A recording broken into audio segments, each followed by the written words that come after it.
Until you find that part of yourself that you need to kill, you will always remain stuck. Week after week after week, month after month after month. You must say, never again. Not on this occasion I will. Under this circumstance I will. If life gets too hard, I will. A father needs to be able to suffer for his family to move ahead. You have to be able to take the hits. You have to be able to be hungry. You have to not drink when you want to. You have to put in extra hours, stay up late when you want to be asleep. You have to get the thing done that will move your family ahead regardless for your family.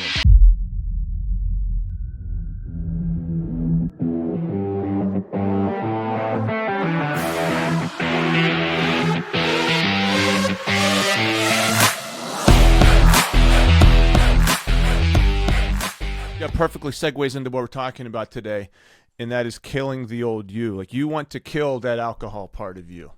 And many other guys in here too. Like that, it's not like a maybe thing. Maybe I'm going to dabble in it, see what happens. Like, you just want to eliminate that from your life.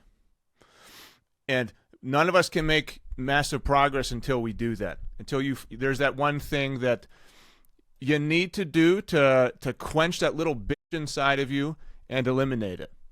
Like I had to do that last night. I'm going on like 3 hours of sleep, and the old fat sloppy lazy Chris would have been such a little bitch and not got anything done last night.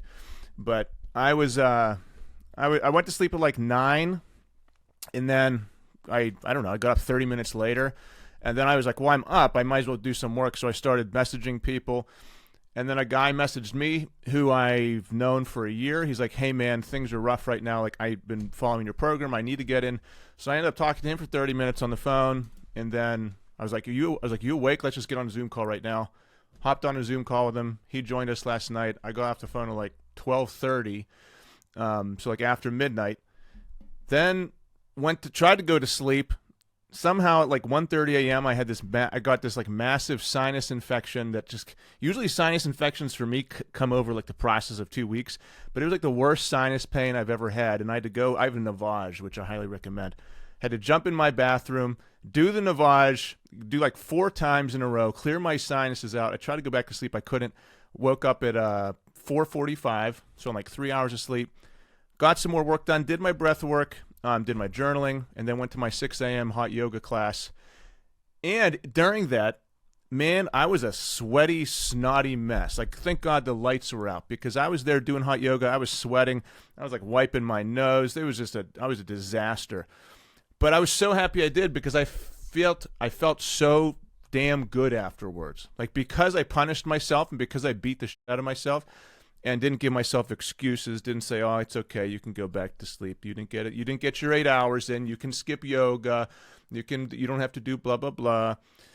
You know, if I wouldn't have talked to that guy last night, like when I talked to him, I was like, thank God. I got so fucking fired up and amped talking to this guy because of the pain he was in, of how I know we're going to be able to help him. I was like, if I just went to sleep and said it's too late to talk to this guy, now his life's not going to change, because I was seeking comfort, and I said, no, I'm going to choose comfort over my purpose. I'll never do that. Like, I'm never going to choose, I don't care how successful I get, I'm never going to choose comfort over the thing I'm meant to do, because as soon as I do that, that's whenever that old self of mine takes control. Because there's part of me that I want to kill. There's part of me that that's why I did that this morning, is because I want to make sure that I'm killing that part of me. And we all have a different part of ourselves that is that little lazy bitch that's always trying to claw us back. For some people, it's alcohol. For many people, it's alcohol. For some people, it's just getting distracted on their phone and scrolling or looking at hot chicks on Instagram. And for some people, it's sugar, it's food, it's donuts, or whatever it is. And for me, it's like avoiding the thing I know I should be doing because I want to an easier situation and comfort right now. So the only way I can get past that is if I intentionally suffer and if I intentionally push myself. Like right now, I feel great, and I'm going on like 3-4 hours of sleep. Should be exhausted. But I guarantee you, if I skipped all that shit last night and I slept until 7:30 or something today, I'd feel tired and feel like a sack of shit. And we're always going to be stuck at this complacent, lazy state of our life until we kill that old guy. It's every single week is going to be perennially starting over, excuse after excuse after excuse, because some of us just like that old guy too much. Like that part that we came here to get rid of, some of us are still in love with that guy. The things that that guy loved, the thing that holds that guy down, some of us are still so attached to that. Like maybe it's porn. You like it too much. You're not ready to let go of it. It still has its claws stuck in your back. Or it's like sugar or Thanksgiving or pumpkin pie. Like I posted the other day. I said, this guy's messaging me about joining our program. He's pretty overweight. And he was like, yeah. I was like, so what's the problem? He's like, the thing for me is I just don't know what to eat. I was like, okay, well, guess what? You don't have to join our program. Eat lean meats and eat vegetables. There you go. I said, if it's more than that, let me know. But usually people join a 12-month coaching program for something more than that. Then a quick Google search. I was like, well, you don't even have to join us. Just eat lean meat, fruit, vegetables. There you go. You're good to go. And I was like, don't bullshit yourself. There's something deeper that you cannot stop sabotaging yourself. He was like, I grew up on donuts and Hot Pockets and all that kind of thing. I said, okay, so you know it's bad then, so don't fucking eat it. Done. There you go. Send me a check. I just changed your life. You already knew that. You already knew that shit's bad for you. Don't lie to yourself. Because we have this lazy, complacent part of us, and then we make these lies about, oh, I didn't know. I didn't know I should go to the gym. I didn't know that eating McDonald's every day was bad. I didn't know I shouldn't be. I just don't know what to do. That's not the problem. The problem isn't that. The problem is you're sabotaging yourself, and you're just so in love with this comfort that you can't kill it. The only way people make permanent changes and are able to escape is if they actually kill that old part. I also used to look at porn, okay? I'm like 2 years since looking at a single image or video of it. I had to eliminate it from my life. You look at my Instagram account, there's none of that shit. Facebook, none of that shit. I had to cut it out. That's why we'll do an Instagram pop quiz sometime soon again. Alcohol. Alcohol is not the thing for me that tore me down, okay? What it was like fast food, eating, sugar. When I got anxious, stressed out, uncomfortable, like walking upstairs, man, that call didn't go well. Thank God there's a Reese's on the counter. It'll make me feel good right now. It's like putting a binky in my mouth. It's like putting a pacifier in my mouth so I can feel good right now.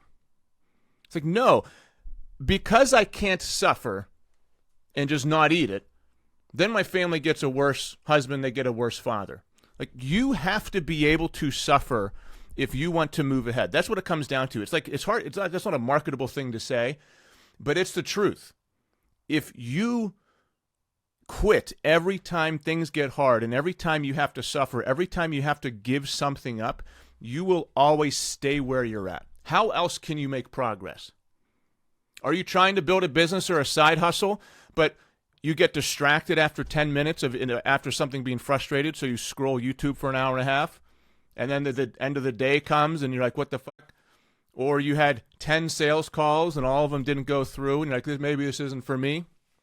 Whatever the thing is, you have to be able to sit in that shitty, sucky part for time after time after time. And if you can suffer and still have a smile on your face, then that's the only way you're going to be able to rise and to make a permanent change. And you can't dip your toes in, guys. You can't say, well, it's Thanksgiving, and today, instead of having, a piece of pie, I'm going to have 5 days of drinking and binging on leftovers because it's Thanksgiving, because I deserve it. Well, then don't fucking say 2 weeks from now, I don't know what's going on. It's like, no, you love food too much. You love binging too much that you do not want the life you could have. Like, what an amazing life everyone could have. What's more important to you, the life you could have or the little sweet or the little thing that you're holding on to that's keeping you stuck right now? Like, this thing is giving me pleasure right now. I'm going to hold on to that instead of this unbelievable life I could have. And it's simple little things. That's why we have to shift our perspective. It's simple little things that hold us down, but those simple little things are attached to massive emotional traumas and issues that we all have. Those simple little things like alcohol, sugar, porn, whatever it is, gossiping, putting your wife down, being an asshole. Those little things are tied to deep personal issues and parts of ourself that we need to kill. So that's what I want everyone to do. Think about what part of you have you not killed yet that you're still in love with, that you still like, that you're just not really, you're not ready to get rid of. Like, we talk about it all the time. We do our rise rucks, we journal about it, but you're not really ready to get rid of it yet. Because that's a little scary to you. It's stepping out into the unknown. It's stepping into the fog. It's stepping into the black. It's like my entire life this is my binky. This is my pacifier. Every time I get stressed, I have this thing. It's like a backpack to you. Can I really survive without it? Can I really step out into the world without this thing? Nathan, 2 days ago, came home from school, and I heard him talking to my wife upstairs while I was downstairs on my laptop, and he was sobbing. And so I let them talk. I let them have their moment, and I let Sarah parent. And then I went upstairs. I waited until the end of the day for my no screen time with Nathan. I said, hey, and I didn't say anything. I didn't say anything to him. He was upset. His eyes were red and teary, so I just laid down next to him. And this is a strategy that we talked about over the past year of how to communicate with your kids as a way to get them to open up without me just dominating and parenting and forcing the conversation. I wanted him to come to me. So I knew he was upset, so he was like kind of had his head down. I saw him in his bed. I just laid down next to him and didn't say anything. And he was like, Dad, do you want me to talk about it? I was like, you can if you want. I said, it doesn't matter to me. So then I just put my arm around him. I hugged him, and I just laid there for another 10 minutes. And then he said, I'll tell you about it. I was like, okay, if you want. We moved them to new schools this year. So Nathan went to the same school from kindergarten to fourth grade. Going into fifth grade, we moved him to a new school. The reason we moved him to a new school was because at the last school, he wasn't making good friends, and the whole dynamic and culture of the school was not great. So because my wife teaches in a district, we have the option to move him to a school. And I was like, this school is half a mile from us, the one that we're moving him to. If he makes friends there when he goes to middle school, he'll be able to make more friends, and it'll be better for him in the long run. So, and Lauren also. So we moved both of our kids to a new school, same district, just a new elementary school, like 5 miles away, but closer to our house. And we're like, oh, they'll get to play with kids in our neighborhood, and they'll get to make more friends. The last 3 months of Nathan's fourth grade year, he makes like 8 best friends at this old school, of course. Like best friends in the world. And then we have to convince him that this is going to be better, it's going to be great. We're at the new school, and he's making a lot of friends, but I guess he's not making these close best friends. And that was the issue. He was upstairs. He's cried before, like when he got hurt, but this was a different kind of cry. This was a deep, lonely cry, and it almost made me cry watching him like this, because he was choking up and sobbing as he was talking to me. He was like, Dad, I worked for 5 years to make friends, and now I feel like there's just a lot of people and they're nice to me, but then they turn on you in a second. And he said, I don't know who my real friends are anymore. He said, at the last school, I knew who my friends were, and we always hung out, but now I'm always everyone's fifth pick, and I don't have any best friends like I used to. So he went from having these like super close friends that he made like family connections with to now he just feels not good. So my wife was downstairs crying because she was like, this is all my fault. And then Nathan's upstairs crying. So I don't say anything. I just let him talk. And I said, hey man, you want to go for a drive? He was like, where? I was like, I don't know. Let's just go drive.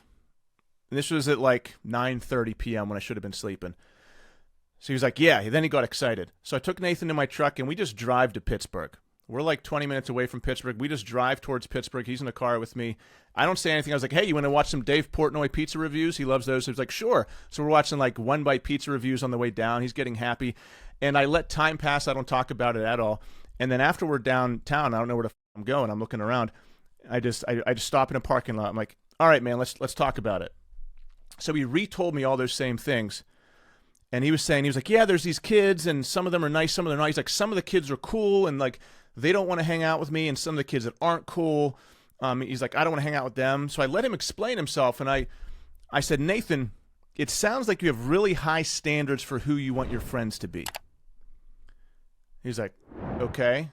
I said, it sounds like you have a really square box for who's allowed to be your friend and who you want to let into your life.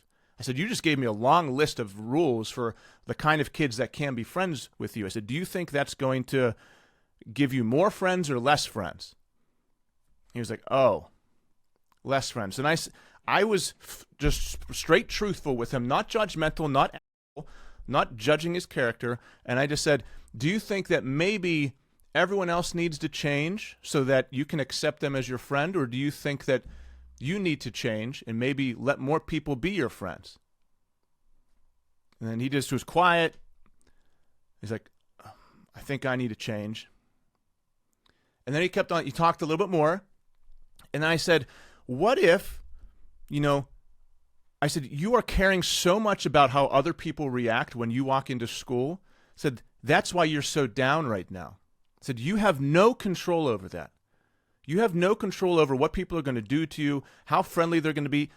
So you're letting yourself be upset right now, and you have no control over other people. I said, what if you just walk into school, smiled at everybody, was the friendliest kid, and just let everyone come to you and be friends? And I said, if you were confident, friendly, and just smiled and didn't judge anyone, I said, I guarantee people would want to follow you. And then you would be free. I told him that. I said, you would be so free and have so much less anxiety right now about this if you just didn't care so much. And he was quiet. And then the most genuine thank you he's ever said, he said it to me. He's like, thank you, Dad. And I just put my hand on him. I said, I love you, Nathan. Didn't say anything. And then he's like, where are we going now? I was like, we're driving home. So then we drove back home, and we got home at like 11 p.m., and then he went to sleep, and then I laid in his bed with him and slept with him the rest of the night, so I got a horrible night's sleep. But here's the thing. I felt comfortable giving him that advice because I changed myself. Had I not changed myself, I would be such a damn hypocrite to be able to tell my son that, hey, you can change yourself and live a better life. Like if I was still stuck in that sad, depressed, anxious, scared to act, doubt, and fear Chris, there's not a chance in hell I'd be able to change Nathan's life as I did. The only way I can change Nathan's life is if I change my life. That's the only way. The only way I learned that wisdom to give to him is because I've learned that wisdom myself through action, not just talking about it, not philosophy, not sharing memes, by actually living it and changing the habits and doing what we do in this program. That's the only way. I will not live a hypocrite. Because I killed that old part of me, now I can have that infinite impact on my kids. And here's the thing. If I still was a lazy piece of shit, Nathan would still love me. And he would still follow me. Because he doesn't know any better. Our kids don't know any better. They will follow us off a cliff if we lead them there. The whole way saying, Dad, I love you. Dad, I love you. As we show them the wrong way. Or we can say, no, it's this important right now for me to become my best, for me to be a disciplined father. And when my kids say, Dad, I love you, it means more because we're living a life that they can follow. It's not enough that I love Nathan. It's not enough that I spend time with him. It's not enough that I play with him. There's more for that. There's more for me. There's more responsibility for a father than just loving your kids. That's the easy way. Of course you're going to love your kids. You need to show them a path to a successful life. You need to give them a blueprint. You need to give them a path. You need to show them this is the way you can live your life, not just by me talking about it and living in opposition and being a hypocrite, but by me suffering and doing the hard thing right now. If we talk to our kids about eating healthy, being disciplined, and then this Thanksgiving they watch us for 5 days drinking our asses off, eating 10 pieces of pie and being slobs, then we are damn hypocrites. Then we cannot say that to them. We never again should say anything to our kids or wife about, hey, you should get your shit together. Like, how dare any of us say anything to our wife about getting their shit together if we let loose? Until you find that part of yourself that you need to kill, you will always remain stuck. Always. Week after week after week, month after month after month. You must say never again. Not on this occasion I will. Under this circumstance I will. If life gets too hard I will. Depending on my threshold for suffering, I will. A father needs to be able to suffer for his family to move ahead. You have to be able to take the hits. You have to be able to be hungry. You have to not drink when you want to. You have to put in extra hours, stay up late when you want to be asleep. You have to get the thing done that will move your family ahead regardless for your family. Physical or not physical. And if you're already getting shredded like is, the hard part's just about to begin. Because that means we need to be extra disciplined now. So I want you to think about that. What part of yourself is still holding on? What part of yourself, that old big self, still has its claws sunk into you that's pulling you back? That you need to say never again. I'm going to develop some non-negotiables in my life. Some things that I will never again do. Not sometimes. Never again.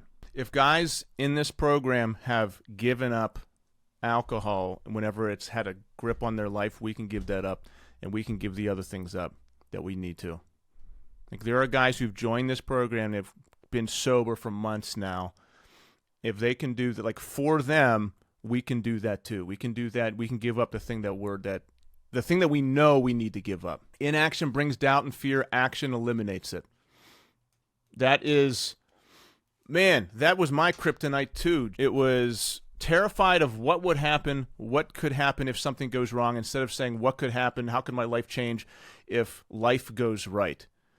And you put these things off and they snowball into these massive monsters, and then you realize, hey, it's actually not that big a deal of all. You're just the one keeping yourself stuck in this cage of doubt and fear for no reason. It's like if you just took that little step into the fog, then you would be fine. I guarantee if we did an honest, anonymous poll in this, even in this program, you'd have many, many, many, many people suffering from the same thing. And it's so freeing once that doesn't have a hold on you anymore. And it is the exact same strategy and muscle you need to that we all need to build to stop looking at that as to stop drinking, to stop eating. It's just self-discipline and control over ourselves. The ability to tell ourselves no when we want to do something. Because we're building a superpower in here. The goals for this program are more than just an 8-pack. It is you have total control over yourself. So, like, what's the thing that's going to stop you from doing that? How small of a thing is it going to take to get you to stop doing that? Is it Thanksgiving? Is it the one cookie that's on the counter? Is it, I don't feel like posting my wake-up time, so just a pure, like, Circle is not quite as easy as WhatsApp, so that's going to be the thing that's going to stop me from becoming my best self. Like, how small of a thing is it going to take for us to not become that guy? That is, as Sean said, we talked about in an earlier call, that is the level of our discipline. It is not, it's just a cookie. It's no, just a cookie is all it takes for you to not be disciplined. It should be a battle. It should be a war for it to hold you down. As I said on the last call, just do it. Just make it part of your routine. That is your accountability to yourself. That is your accountability to yourself. And the life that you could have is so much better. Just envision that. Envision the life you could have if you went all in and finally got rid of these annoying things that held you down. The person you could be. If you guys are in this program for 12 months, you're going to have some medical issues. If you're me, you're going to have like 10 surgeries. And you just have to get past it. You have to maintain your discipline throughout the storm. Because if you can just be disciplined and follow your macros and work out when you're perfectly healthy, whenever nothing is going on in your job and in the world, and you have perfect transportation and the hours of the gym are great, okay, you just gave yourself a 5% window of life to be successful. Or you're the guy who can be successful 100% of the time, which means it doesn't matter what's happening, he still gets it done.